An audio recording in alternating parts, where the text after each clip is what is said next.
When we look at utility theory, this is a discussion about the background to the theory of demand. We saw in our earlier discussions that the demand curve is downward sloping. In other words, when the price goes down, the quantity goes up.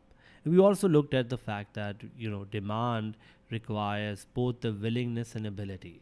So with the utility theory, we're trying to also relook into the concept of the downward sloping demand curve and see it from another perspective. Now, what is utility? People, we believe, buy goods and services because they get some benefit or satisfaction. Now, this benefit or satisfaction in economics is called utility. In other words, it's the satisfaction gained from the consumption of goods and services. When we look at utility, we make two kinds of distinction. One is total utility and another one is marginal utility. Total utility is simply what we call sometimes the total satisfaction that we get from any good or service. In other words, it is the total amount of satisfaction from a given amount of good. While marginal utility is simply the extra utility that we get from a consumption of a particular unit. So, for example, I love to drink a lot of tea, and let's say I drink 6 cups of tea in a day. Now, in reality, we cannot measure utility for any good or service, because if you ask me how much satisfaction do I get from, let's say, 6 cups of tea, I may not have any answer because I don't know how much satisfaction I get. I do know I get satisfaction from tea, and I know that I may get it more than I get it from, let's say, coffee, but I can't tell you exactly how much will I get from a particular cup of tea or particular day's consumption of tea. But for our analysis, let's assume that we can measure utility, and let's say we measure it in some imaginary units called utils or units of utility. So my satisfaction from the 0 cup will be, of course, zero, because when I don't consume a good, I don't get any satisfaction. And the margin is the extra, and because nothing extra is consumed or received in terms of utility, my margin is also zero. When it comes to the first cup of tea, let's assume that the satisfaction that I get from my very first cup of tea is very high. Let's say I get 10 units of extra utility. Now, this would mean my extra utility is 10, my total will also become 10. But then comes the second cup. Let's say second cup gives me a satisfaction of something like 8. That would mean my total will now be 18. So if somebody asks me, what is the total satisfaction that you get from, let's say, 2 cups of tea, I'll say 18 units of utility. Similarly, I can make this table, and let's say the third cup gives me, for example, 6. That will make my total to become 24 for the third cup, while the fourth cup gives me 4. That will make my total to become 28 for the fourth cup, and then for the fifth month, for example, I get only 3, which makes it 31, and for the last cup, for example, I get nothing, no satisfaction, so my total remains 31. So as you can see from this, that we are looking at the marginal utility to be the extra satisfaction that we get from consuming one extra unit, but also as you consume more and more of this good, or consume more and more of the tea, my total is going up. Now, there are some things that I would like to talk about. Why did I not get any satisfaction for the, let's say, the 6 cup? And the logic could be, like I've already had 5 cups and I don't want the 6 cup, but if I have it, it's not really giving me any benefit.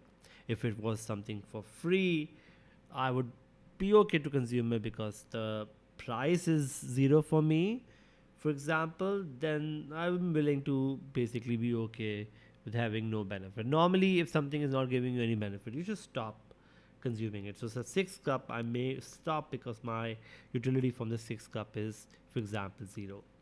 One more thing to notice is that as quantity goes up, the TU or total utility is rising, but it's rising not at the same rate. The first cup gave me the maximum possible satisfaction of 10, but the second cup is not giving me the same amount of satisfaction. In fact, the source satisfaction goes down with each subsequent cup of tea. So in other words, as quantity goes up, TU rises, but MU, marginal utility, goes down. And the reason why marginal utility falls is because something what we call is the law of diminishing marginal utility, which simply states that as a person increases consumption of a product, there is a decline in the marginal utility that is derived from the consumption of each additional unit. And one may agree with this because as we consume more and more of a good, the total satisfaction may still go up, but the marginal satisfaction or utility may fall. Like, for example, the first slice of pizza will give you the maximum possible satisfaction, then the second one, and then the third one will be lower than the second one, and so on. And this law or principle, we believe, does hold true for many goods. Now, there are some goods out there which may not have the same principle. Now, for example, if you're a stamp collector or if you are a car collector, then the first car will give you satisfaction, but the second one will give you more satisfaction, and the third one will also have a higher satisfaction than the second, and so on. So one may argue this, that most goods may follow this principle of law of diminishing marginal utility, but not all goods have the principle. However, for our discussion for this chapter, we'll assume that we have what we call the law of diminishing marginal utility, which simply means as the quantity of a good goes up, the total utility rises slowly because the marginal utility, which is the extra satisfaction, actually falls. We can use this knowledge of total and marginal utility and draw their curves. Now, when you look at total utility curve, the x-axis for us will be the quantity, while the y-axis will be total utility or TU. On the other hand, when we draw our MU curve, the x-axis will be quantity and the y-axis will be MU. As you can see that as you consume more and more units, TU goes up or rises, but it rises at a slower rate. Now, why does that happen? We said this because of the law of diminishing marginal utility, which also implies that my MU or marginal utility falls as the quantity of a good rises.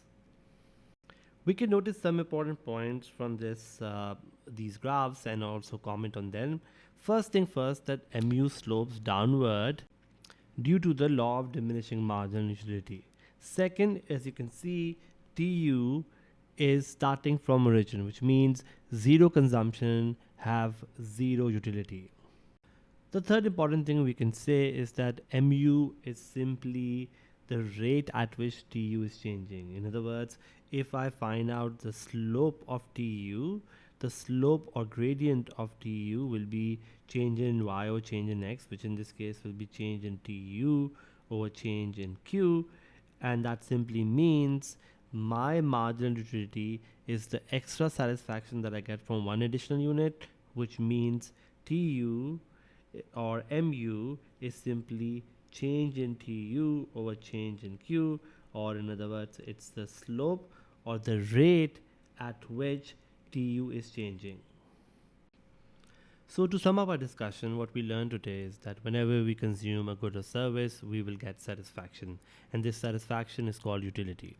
In utility, we look at two concepts, our total utility and marginal utility. Total utility is the total satisfaction that we get from consumption of a particular quantity of a good in a particular time period. Let's say 6 cups of tea in a day. Marginal utility, on the other hand, is the extra satisfaction that we get from consuming one extra unit. In other words, marginal utility is the rate at which TU is changing.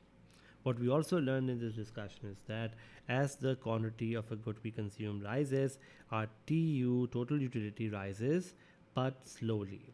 The reason why the total utility rises at slower rate is primarily because the marginal utility is declining.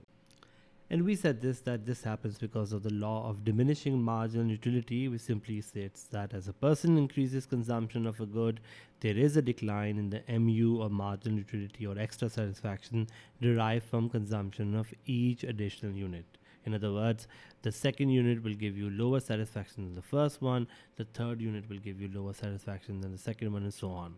We also talked about this principle does hold true for many goods, but there might be some goods out there in the world which does not have the law of diminishing marginal utility working for them. Nonetheless, for our concept, we will use the law of diminishing marginal utility to hold true. Now in the next video, we'll use this knowledge of MU and TU to derive an individual's demand curve. If you like the content you just saw and all the other content that is on my website, then you need to head over to altacademy.org, where you will find more content not only of my subject but also 5 other subjects. So go there.